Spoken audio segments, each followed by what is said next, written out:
Hey, let me make sure that says, yes, it is. I'm recording. Hey, it's Friday, baby. It is a Friday. And ain't it a pretty Friday? It is a glorious day outside. It's beautiful down here in South Texas. The sun is shining. But I don't care what the weather is, where you're at. It is a beautiful day, baby. It's a beautiful day. We've got news. We've got news. Let me see. So you know what Friday is, baby? Get the beer off the ice, baby. Spark that shit up. Put it in the bowl.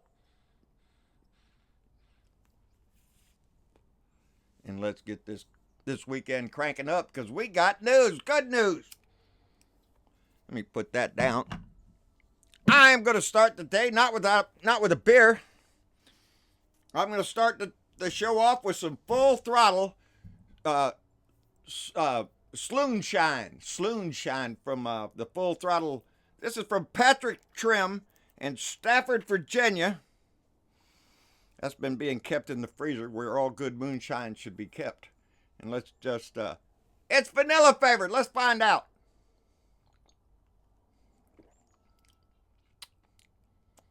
Oh, that's good. That does have a vanilla taste to it. Ooh, yes, sir. Thank you, Patrick. I got an espresso shot, too. I'm going to do that one of these days. Anyway, what else is going on? What the hell's going on in the news? Well, I heard a little something was going on, a little ripple of something that we should... Are you shitting me? What a day. What a Friday, baby. We got two things to talk about today. Well, we got more than that, but two big stories came out today, baby. Number one, well, hallelujah, the shutdown's over. Donnie got down on a knee, baby, and said he's sorry. He's sucking it up. He's going to open the government for 3 weeks now. That's until February 15th. If he doesn't get his way again, he'll shut it down again. That's what he's threatening. So I'm glad all our government employees are going to get their paycheck. And let's hope they get it settled up before Donnie decides to pull this little stunt again. I don't think he's going to do that. He got squat. He's got squat. Dennis Valadez up in San Antonio just told me, we was talking on Discord, that Ann Coulter has already called him the biggest wimp president in history. The biggest wimp. I love this shit. If y'all don't know, I watch Bill Maher every time he has a show every Friday night on HBO. And tonight, Ann Coulter is supposed to be a guest on that show. I'm sure she's going to show up. I'm sure she's going to have something to say about the biggest wimp in presidential history. Donnie loves being the top in history. He loves being the best at everything. Well, guess what, Donnie? Donnie, suck it up. 3 weeks or us shutting it down. Now, he's still threatening, too, that he's got that backup plan, the National Emergency Dog and Pony Show that he keeps threatening. He's still got that in his back pocket. He can whip it out tomorrow, and that's what tells you there's no crisis. That's what does that. He came out there in the Rose Garden today to make his little speech there about opening the government. Like, he set the house on fire, and then he's standing there with a bucket of water wanting you to applaud him for having the bucket of water to throw on that fire. That's what Donnie is doing. That's what he's done with that's what he did with DACA. There was no problem with DACA until Donnie took the protections away. And now he offers, I'll give you protection. That's what it is. That's what a con man does. That's what a crook does. It's a bait and switch, baby. That's all Donnie's about. That's what his whole life has been. We all know it, baby. We all know it in this shit right here. Treason, baby. It's getting closer every day.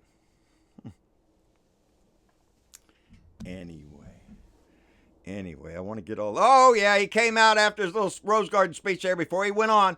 I mean, I had stopped over at Maestro's house, and I was on my way over there when it came on the news that, Donnie's going to speak in the Rose Garden. Oh, shit, I put the gas on and let's get over to Maestro's house, and I pulled over there, and we waited for him to come out in the Rose Garden and roll over like a little dog, get his little tummy patted, and try to act. But then he went on after he read. I want to point that out. You can obviously, he reads this shit. It's all small words. Don't worry about it. But he got through it. But he reads his little statement that somebody wrote for him. But then he goes off the wall again. as per usual, as Donnie always does, talking about women and children tied up in the back of big vehicles with duct tape and zip ties around them, and they're being drugged through the desert. Are you shitting me? He goes through this whole dog and pony show about the evils that are coming across the border.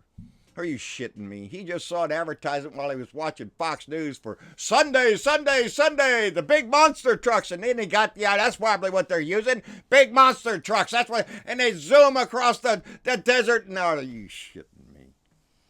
He goes into such a tale, baby. He loves to describe it, just like them Canadians with the shoes. And he went on about the $700 billion it costs for drugs in this country. It's a $700 billion cost to this country for drug use.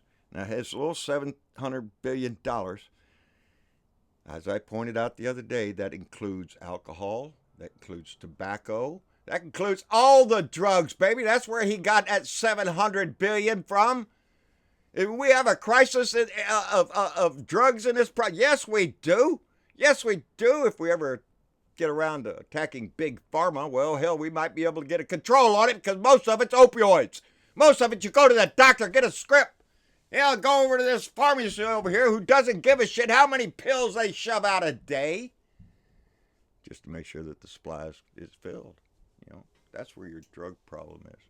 We have imported drugs, and they all seem to be coming through checkpoints, you know, through ports of entry into this country, where a wall ain't gonna do shit. And besides that, he already backed off the wall. He keeps saying now, though, that, well, you could call it anything you want. You can call it peaches or pumpkin pie, or are you shitting me? He tries to backpedal everything. He just please, somewhere in the paragraph, say the word wall, so his little minions will be happy. So they'll say, look, Donnie built the Great Wall of what? Screw his wall. He got in a bind. This shutdown's over, baby, because air travel this morning, that was the first story on the news this morning. LaGuardia was shut down. DC's having problems all over there on the East Coast. They were having difficulties having air traffic controllers in the towers to take care of the planes that were up in the air. Are you shitting me? That's what this man has done? You know, I wrote a little something. He didn't give a shit. He doesn't. He was forced to. He was forced to by the same method I've been saying. Again, thank you, Dennis. Dennis informed me that who was it? Ron Johnson, senator, for, I believe, or congressman, or senator, I think, from Wisconsin. Was he a senator? Dennis, was he a senator or a congressman? Oh, well, Dennis is not there right now. Anyway. Huh? Dennis is here, baby. Dennis, was he a senator or a congressman? He's a senator. He's a senator. Thank you, Dennis. That's Dennis Valadez up in San Antonio. He's listening in live on the Discord channel over there. Anyway, after they'd had the two meetings in the Senate yesterday, the two bills that were introduced, one of them Donnie's and one of them was the Dems, and both failed. After that, the GOP went behind closed doors, had a little meeting, and they all blame Mitch McConnell because Mitch ain't got the balls to put forth a bill that would be veto proof, and they blamed blamed Mitch for it, and that was a story out of the Washington Post. Let me see, Brian. Yep. Blame Mitch. Closed story. Are you shitting me? It tells you the crack. That's what I'm talking about. I got sidetracked there for a minute. It's the power in the Senate that keeps that man in our house. That disgusting man that keeps his mouth just flapping out lies every time he opens it. That man is being held in power by those in the Republican Senate. And those are the ones that we have to convince to remove him from that office. And it's going to be easier to do after the other big story today. What happened, John? Oh, shit! Roger Stone's house was raided this morning in a pre-dawn raid, and Roger Stone was arrested, baby. Thrown in jail for numerous charges. Now, he's already out of jail. He came out with a $250,000 bond, and he came, now mind you, Mind you, this is the guy, Roger Stone, that has a picture of Nixon tattooed on his back. And I'm sure that pretty soon he will have the face of Donnie the Dick tattooed on his back to go along with the other crook in our history. The other crooked president we had. So he'll have a matching set, I guess, so whoever bends him over can have a review of history. I don't know. Anyway, Roger Stone arrested this morning in a pre-dawn raid, and after he comes out with this little Nixon victory thing, 2 V's that are out there. I am not a crook. Remember that shit? He comes out to face the camera and again says he'll never testify against Donnie the Dick. He's doing that because he's only got one hope, one chance in this baby, and that's going to be a pardon. He's been with Donnie for decades, long before he ran for president. This little scumbag has worked with Donnie. So Donnie, he is expected to give that man a pardon, and he is going to hold out. Him and old Paul Manafort thinks that's the only thing that could save their ass. But Roger Stone was arrested. Now, in his indictment, there is one little paragraph, and I'm going to read it. It says, after the July 22nd, 2016 release of stolen DNC emails by Organization 1. Organization 1! It's WikiLeaks. Shh. Deep State found out. We don't want nobody to know. Organization 1. A senior Trump campaign official was told to contact Stone about any additional information Organization 1 had regarding the Clinton campaign. Let me read that again because I stalled. After the July 22nd, 2016 release of stolen DNC emails by the Organization 1, a senior Trump campaign official was told to contact Stone about any additional information Organization 1 had regarding the Clinton campaign. Baby, can we say collusion? Can we say conspiracy? A senior Trump campaign official was told to go contact Stone. Now, who would tell a senior Trump campaign official to contact Stone? Ooh, let me think. Could it be Individual 1? I think so. Individual 1 tells the campaign guy to go over there and talk to Roger Stone and find out, hey, got any more shit on Hillary? That's collusion. Because this was right after that. That was right after the July 22nd release is when on July 27th, that's when Donnie stood on the stage and said, Russia, if you're listening, I hope you can find the 30,000 blah, blah, blah. The bullshit he spread to his little minions, the little fire, her emails.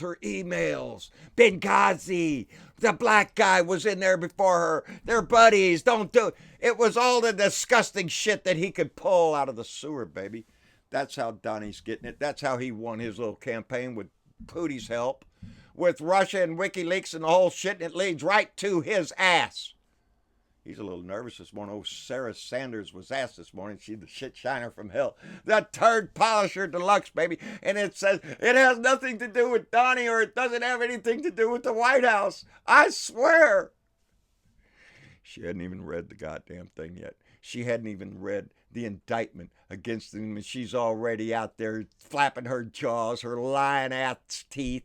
The lady that has given her soul over to a demon, I guess. How's that, Daddy? Ain't her daddy a preacher? Wasn't she raised by the good book not to lie through her teeth? Yeah. Well, the rest that lying went out the window with the rest of the 10 Commandments and anything else in that Bible when this asshole came into our house. So don't come to me with your Christian beliefs and tell me that Lord God put Donald Trump in our house. That if there's a God, he put him on this earth only for one thing, to test good Christians, to see if they would fall for a guy like that. And guess what? They did.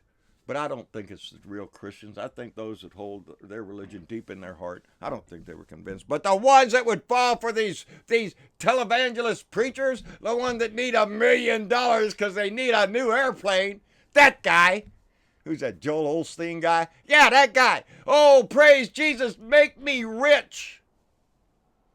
And they do. But they sold their souls to a devil, baby. Michael Ertel walked into a Florida bank. No, I'm sorry. Wait a minute. Is that Zephin Javier?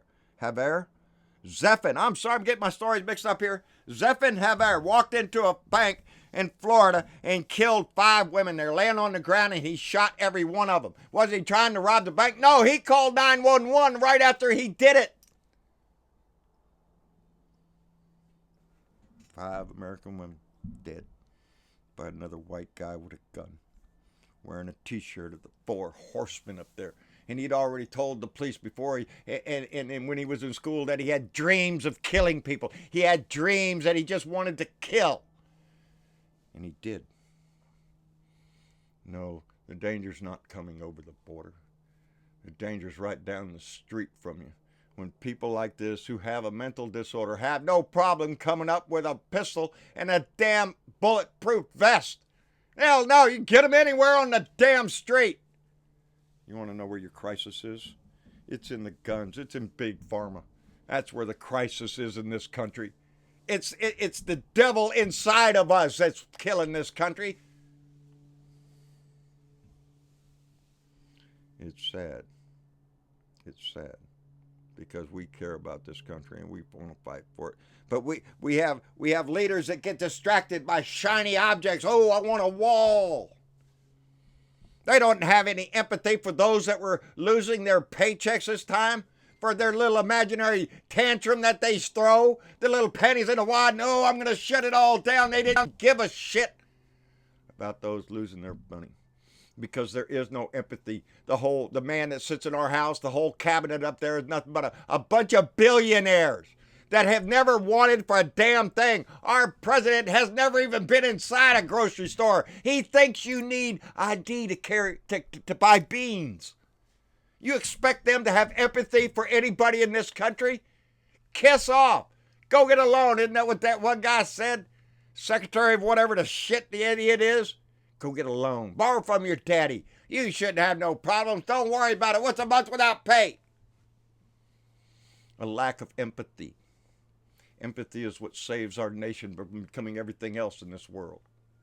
Where a nation cares about everybody in the country. Not here, though. Those Republicans have their way, baby. Ain't nothing free. You ain't got no boots, too bad. You could pull yourself up by the bootstraps if you had boots. Go find you a pair of boots. And then come back. They don't give a shit. It's about the money for them. It's all about the money. That's what this whole administration was for, was to get the big tax cut through. And as soon as he did, people like Paul Ryan put his tails between his legs and scooted on out of the house. Did his job. Baby, I hope y'all got to see my show yesterday. I came on there to thank everybody for the birthday wishes they put out. I had a marvelous birthday. I'm looking forward tonight with Bill Maher and Ann Coulter. It can't get any better than that. I'm going to watch the fireworks fly. And this evening, I'm going to get on the front porch with Bob Kincaid and visit a little while over there. I'm sure there'll be good conversation. But stay involved, stay tuned. Listen to Bill Maher or whatever show you want on TV. But when you're on the Facebook and all that stuff, pay attention to people on there trying to make a difference. Joe Riddle has a page called The New News. Joe worked on the admin for JBS. And he's a great guy, and he's trying to make a difference. Leo Sahaki, Randy Kervin, Richard Anderson, these people are out there trying to use their voice. Andy Pagoda puts on his show and puts his heart into it. These are all people that are trying to keep this wave motivated and moving in the same direction. So I urge you to look them up, give them a listen, every one of them, because we're all out here trying to reach the pom-poms and keep everybody going, baby.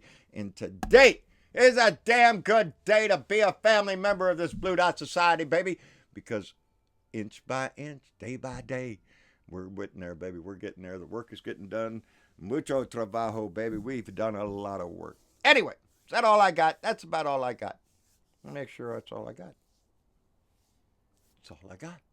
Like, share, subscribe. John Bernaville, Blue Dot in Texas. Let that light shine, baby. Be proud of that blue light that's inside you. Let people know where you stand, because I'm mighty damn proud to stand with you. And anyway, look me up on YouTube, Blue Dot Texas, John Burdeville on Facebook, John Burdeville Speaks, Blue Dot Family. Go by there, join the family, be involved in the conversation, and it's a good source. The new news over there with Joe Riddle, man's got a good page going on over there. Nancy's House of Intervention, baby. And that's what Nancy, anybody who doubted Nancy had the power to get things done, baby, sure has demonstrated her power over this little wimp, as Ann Coulter calls him. Oh, I love that shit. Anyway, gonna pop in sometime tomorrow, maybe. If AJ's over at Maestro's, I might take the camera over there and have a little visit with AJ and Maestro and have a little conversation and all that stuff. But look for it. If it happens, I'll make sure we get it up real quick.